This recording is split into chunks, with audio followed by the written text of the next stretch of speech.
You better keep your mouth shut if you do have one, because you'll disappear very Well, quickly. I don't know So about disappearing. I mean, we drive our electric trucks all over the town, and we have more sold than we could possibly build. But getting that FMVSS certification has been a challenge.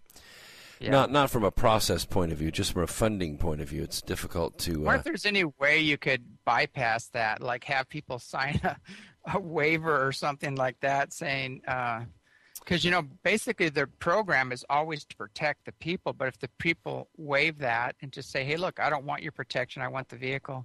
Well, Uh, you could do that, but when you go to get a license plate, you have to get a title. And the yeah. title is controlled by the Department of Motor Vehicles, and the Department of Motor Vehicles is controlled by the Department of Transportation. And the Oh, yeah. Department of Transportation is controlled by the NHTSA, which is the National Highway Traffic Safety Administration. And that is the one that controls the Federal Motor Vehicle Safety Standards. So if you can't pass the crash test, you can't get a title for your vehicle. So you could drive it off-road, but you can't go out on the highway. Maybe you should just sell about 50,000 and have everybody drive on the, I thought about the that. same highway and see. I have an 80-mile-an-hour pickup truck that can haul 1,000 pounds. Now, it won't go 100 miles at 80 miles an hour. It'll go about 45 miles. But, we're getting better battery technology. The key is to create the flashlight. You can't spend all your money on batteries if you don't have a flashlight. So we want to get the vehicles out there. And then later the battery technology can catch up. I mean, let's get serious, people. First things first. I'm hearing a lot of new technologies that have been suppressed are coming out, in Japan and Russia and China, and supposedly they do have some breakthroughs in batteries that are basically doubling some of the batteries we've been depending on. Yeah, more than doubling. I mean, our battery is one of the things that's been the death of the lithium battery and lithium polymer batteries is that intercell differential. They have a tendency to destroy themselves and catch on fire, which is pretty inconvenient for drivers.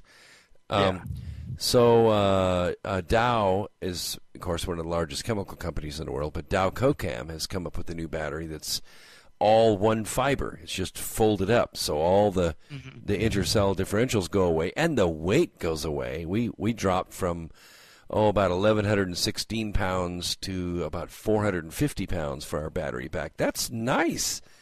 Oh, yeah. That's several fat people removed from the vehicle. I mean, you really can go a long way now on a charge, and now they're just trying to get the price down where people can afford it.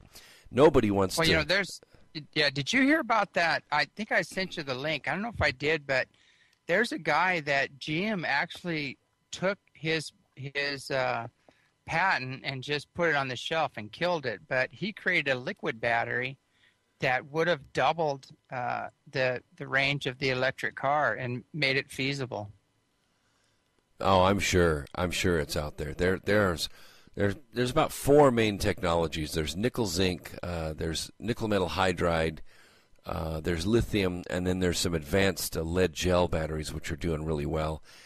And the lead gels are mainstays, the AGM batteries. They just are so bulletproof. You can just beat them up day after day after day, and they last for years, and they're cheap. But although they'd be really good for the post office, they wouldn't be good for a commuter who, say, has to travel 65 or 75 miles one way to work. But it would be awesome for the post office. I mean, they just they loved our vehicle. They just ate it up. Anyway, I as we're getting close to the top of the hour, I want to make sure that we finish off this Earth energy discussion.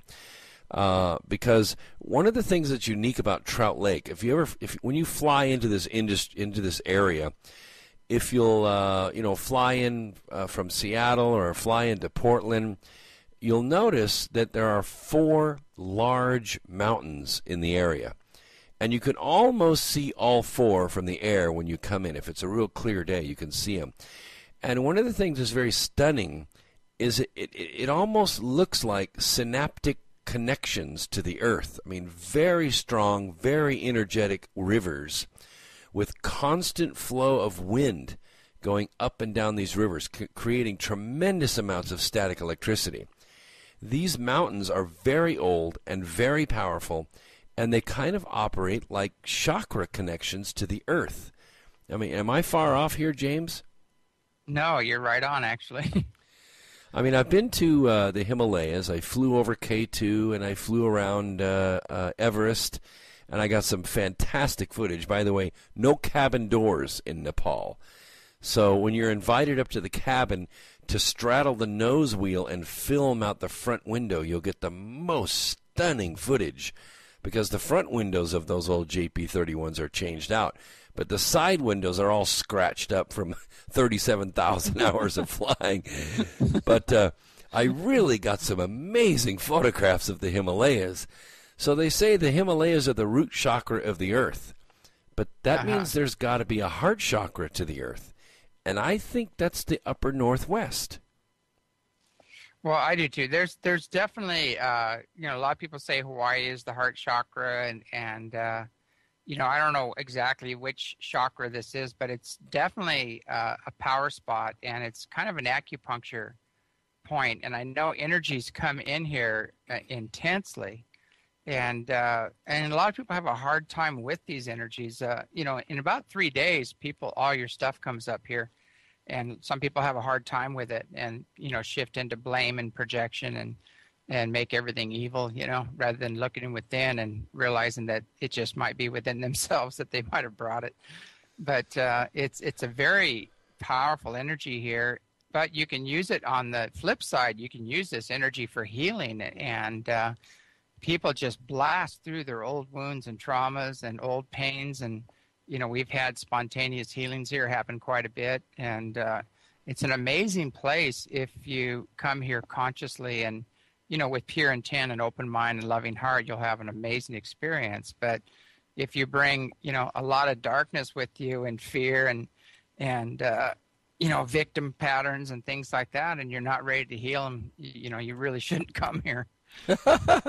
Well, I recommend going there anyway, because I can tell you there's just something phenomenally amazing about Trout Lake. I went there minding my own business and had quite the experience.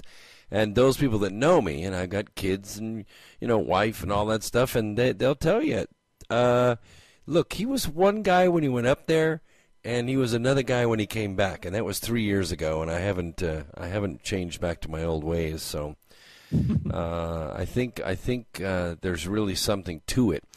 The other thing that I noticed when I'm up there, especially the last couple of years, John Riley's brought up some really intense energy with his live stream generators. And although we don't really understand what's going on there, there's clearly a ratcheting effect when you bring that technology up there. The what do you call it? The happiness, the joy, the kid in you just bubbles forward like unbelievable. We just have the best time, and it's just good, clean, fantastic, loving, bonding energy. Oh yeah. That love and joy and bliss from the higher dimensions opens up, and people feel it, and it's just amazing, what happens to people when they come here. It's a life-changing experience, and then you have to go home and kind of reprocess it and take a good look at the world you're in, versus the one you just left. So. Well, I highly advise people not to go home with a workshop high. Come up there and realize that you're going to go through a metamorphosis. You're going to grow wings. You're going to lose your scales, and you can't go back and be a caterpillar, and you can't go back and be a reptilian. You just you gotta roll with that energy and really realize that you're morphing. We do have a guy on the line that was up there at Trout Lake and had an amazing experience. Ramon from New York, welcome to the program. Happy New Year, gentlemen. Oh, welcome to the show, Ramon. Thank you. I would have to say, if I had to guess what chakra is that, I would have to say is the third eye.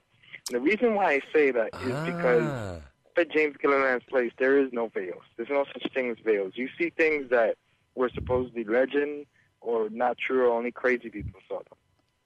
So I would say it's the third eye.